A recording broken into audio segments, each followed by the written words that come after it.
we've been talking about the Lord's Prayer, and we're doing it in the sanctuary. It's easier for me. And what we've been dealing with is our Father who art in heaven. Another day we talked about our Father, and we talked about getting personal with God because we're in the family of God, and He's our Father. So today what I want to do is something a little deeper, okay? Our Father who art in, are you ready? And I love this. This is so cool. Heaven. Now, I don't know if you've ever noticed this about the Lord's Prayer, but it says, Our Father who art in heaven, hallowed be thy name, thy kingdom come, thy will be done on earth as it is in heaven. Heaven is mentioned twice in the Lord's Prayer.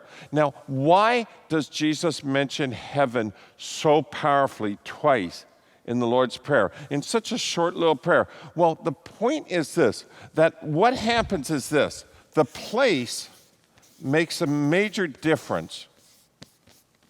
See, when you can brag about your place, or your place shows your authority, or your place shows the significance of you. Well, our Father who art in heaven. In other words, back in Jesus' time, and even today it counts, except a lot of skeptics would disagree with me.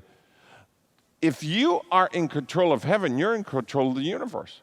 The place makes a difference. And the Bible doesn't teach a lot about heaven, but we know it's going to be streets of gold and all this stuff, and He's going to drive tears away and all this, and it's eternal and so forth.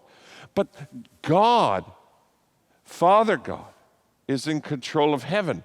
And the place.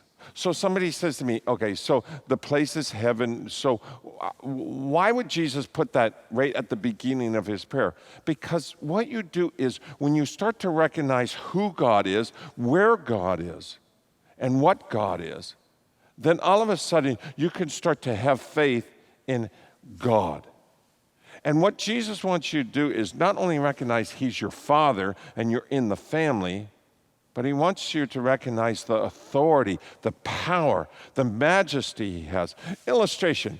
If I said, I live in the White House and I'm in charge of the White House, you probably would say, well, you must be the President of the United States of America.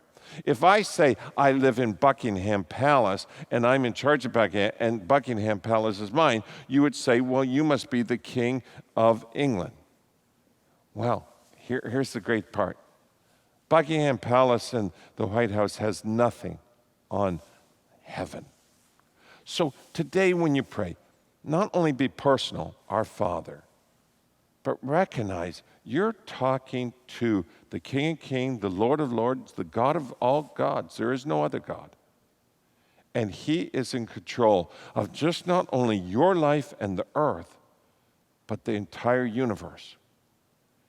And let that swell your faith up so when you pray to Him, you can ask and you will receive. Have a great day. See you in a couple days.